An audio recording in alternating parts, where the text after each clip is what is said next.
আপনাকে যে বলছে আপনি মুসলিম, সেও ভুল বলছে, আপনিও ভুল জানছেন। আপনি বলেন তো, মুসলিমের পরিচয় কি আল্লাহ দিবে না মানুষ দিবে? মানুষের মধ্যে কি মুহাম্মদ সাল্লাল্লাহু আলাইহি সাল্লাম দিবে নাকি অন্য মানুষ দিবে? তিনি বলেছেন যে মান তারাকা সালা, যে সালাত ছাড়লো ফাকাদ কাফার, সে কাফের, সে কুফরি করলো। তো কিভাবে? যে ব্যক্তি যেই ওয়াক্ত ছাড়লো সে ওই ওয়াক্ত কুফরি করলো। একেবারে ধরেন ফেরাউনের মতো না, নমরুদের মতো না যে কাফের হয়ে গেল। নো, যে আসর পড়ে নাই তার ঈমান চলে যায়, মাগরিব পড়লে ঈমান আসে। কিন্তু আপনি কি বলতে পারেন যে আপনি আসর পড়েননি মাগরিব পর্যন্ত বাঁচবেন? হাত তোলেন তো কারা কারা ফজর পর্যন্ত বাঁচবেন। আমি বাঁচবো কিনা আমি জানি না, আমি তাই তুললাম না, আমি হাত নামাই ফেললাম। আপনাদের মধ্যে কে আছেন ফজর পর্যন্ত বাঁচবেন? কি বলেন? ঈশান নামাজি অনেকে পড়েন নাই, কারণ ফজর থেকে ভালো হয়ে যাবেন এই জন্য। এই যে আপনি বাঁচবেন আপনি জানেন, তো এখন হাত তুললেই তো হয়।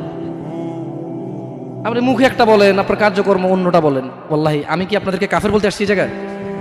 বলেন তো, একজন বক্তা কি শ্রোতাকে কাফের বলতে আসে, নাকি শ্রোতাদেরকে কুফুরি থেকে ফিরাইতে চায়?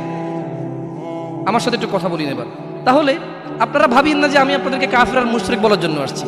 আমি বুঝাতে চাচ্ছি, যা আপনি করেন, যখন আমার মুখ থেকে তা শোনেন আপনার এত শরম লাগে, এত খারাপ লাগে, তাহলে এটা আপনি করেন, চিন্তা করেন, যেই জিনিস শুনলে আপনার এত খারাপ লাগে ওই জিনিসটা আপনি প্রতিনিধিত্ব করতেছেন।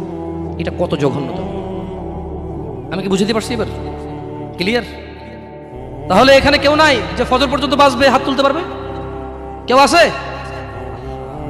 কি জবাব দিবেন আল্লাহকে? ভাই ভাই কি জবাব দিবেন বলেন? দাড়ি চেঁচে ফেলতেছেন, টাকুর নিচে কাপড় পরতেছেন, এক ওয়াক্ত নামাজের ধার ধারতেছেন না, অন্যের মেয়েকে ফুসলিয়ে ফাসলিয়ে কোর্ট ম্যারেজ করে ফেলতেছেন, একটা পারিবারিক ফিতনা ফাসাদের মধ্যে জড়িয়ে যাচ্ছেন, একটা সামাজিক ফিতনা ফাসাদের মধ্যে জড়িয়ে যাচ্ছেন। এরপরে দুঃখ পেয়ে অমুক মেয়েকে 4 জনে মিলে প্রপোজ করে, তারপরে দুঃখ পেয়ে 2 জনে মদ খায়, 3 জনে গাঁজা খায়, 4 জনে আত্মহত্যা করতে যায়। 3 জনের বাঁচানো যায়, একটা আত্মহত্যা তো করে না, কিন্তু জীবন শেষ। পরীক্ষার সময় পড়েনি, ক্লাসের সময় ক্লাসে যায়নি, মাদ্রাসার সময় মাদ্রাসা যায়নি, সলাতের সময় মসজিদে আসেনি, এভাবে তার জীবন যৌবন সব শেষ করে দেয়। আল্লাহ এই জন্য বলছে ফাআন্না তুসহারুন। ও নবী, এদেরকে বলেন তবু কি তোমরা মাতাল থাকবা? জানো জমিনের মালিক আল্লাহ, জানো জীবনের মালিক আল্লাহ, জানো বিচারের মালিক আল্লাহ, জানো জমিনে যা আছে আল্লাহর, জানো আল্লাহই আশ্রয়দাতা, আল্লাহর বিপক্ষে কোনো আশ্রয়দাতা নাই, তবু কি তোমরা মাতাল থাকবে? এটাই আল্লাহ বলছেন। শুনুন যুবক, তোমাকে বলি, চাচা আপনাকেও বলি, হোক সেটা আল্লাহর নবীর নামে গান, বাদ্যযন্ত্র হারাম। বাদ্যযন্ত্র কি? হারাম। একটু মনোযোগ দিয়ে শুনবেন, বলে কথা শেষ করে চলে যাবেন ইনশাআল্লাহ।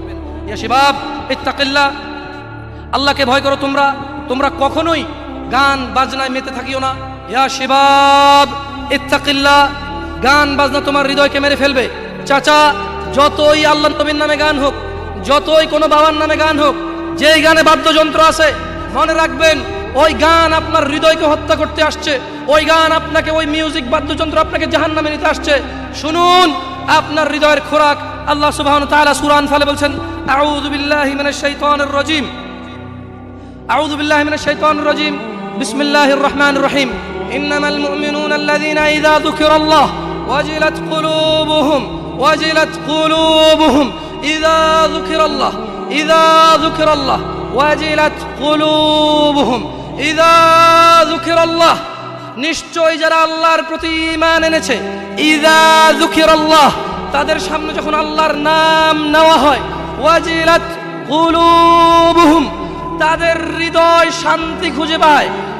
ওয়াইযা তুলিয়াত আলাইহিম আয়াতুহু যাদাতহুম ঈমানা ওয়া আলা রাব্বিহিম ইয়াতাওয়াক্কালুন। আর তাদের সামনে যখন আল্লাহর কোরআনের তেলাওয়াত করা হয়, তাদের ঈমান, তাদের আল্লাহ ভীরুতা, আল্লাহর উপর ভরসা, আল্লাহর অনুগত্য, হারাম হালালের বাদ বিচার, হারাম হালালের পার্থক্য তাদের বেড়ে যায়। কি শুনলে? কি শুনলে? কোরআন। আর যদি বাদ্যযন্ত্রের সাথে আপনারা একাকার হয়ে যান, আল্লাহ সুবহানাহু ওয়া তাআলা বলছে ভূগর্ভে মাটির নিচে বিলীন করে দেবে, চেহারা করে দেবে শুকর বানরের চাইতেও খারাপ। কারা কারা আছেন আজকে থেকে মিউজিক বন্ধ করে